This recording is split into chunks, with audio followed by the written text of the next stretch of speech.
জাতির সূর্য সন্তান যারা মুক্তিযুদ্ধে শহীদ হয়েছেন, পাশাপাশি যাদের বিভিন্নভাবে ক্ষতিগ্রস্ত হয়েছে, অঙ্গহানি হয়েছে, ফিজিক্যাল এবং মেন্টাল ট্রমার মধ্যে দিয়ে যাচ্ছেন, আপনাদের প্রতি আমি গভীর শ্রদ্ধা জানাই।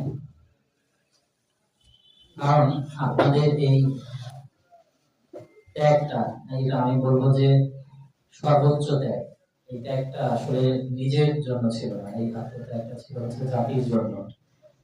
এখন একটা অ্যারাবিক প্রবাদ আছে, উকুল ওয়াটান মিনাল ইমান, মানে হচ্ছে দেশপ্রেম ইমানের অঙ্গ, একটা অ্যারাবিক প্রবাদ।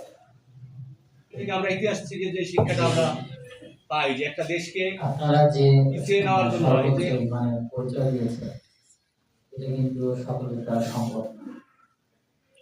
আপনাদের এই মহান আত্মত্যাগকে আমরা যতদিন পর্যন্ত বাংলাদেশ থাকবে ততদিন পর্যন্ত আমরা স্মরণ করব।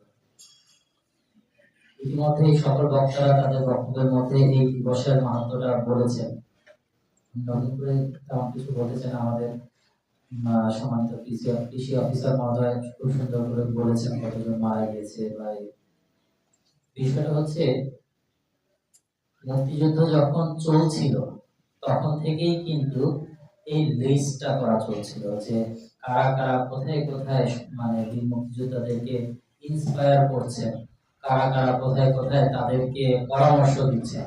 শুধু কবি সাহিত্যিক না, আপনারা জানেন যে আমাদের মুক্তিযুদ্ধ চলাকালীন স্বাধীন বাংলা যে রেডিও, সেইটার বেতারের মাধ্যমে কিন্তু অনেক লাখো লাখো লোক এইটাতে উজ্জীবিত ছিল। ফলে এটা কিন্তু তাদের জন্য একটা বড় একটা চ্যালেঞ্জ ছিল যে যারা পাক হানাদার বাহিনী তারা কিন্তু অনেক বড় একটা চ্যালেঞ্জের সম্মুখীন হয়েছিল এই একটা মাধ্যমের কারণে, যে আমাদের যে যারা বুদ্ধিজীবী আছেন, আমাদের যারা স্থানীয়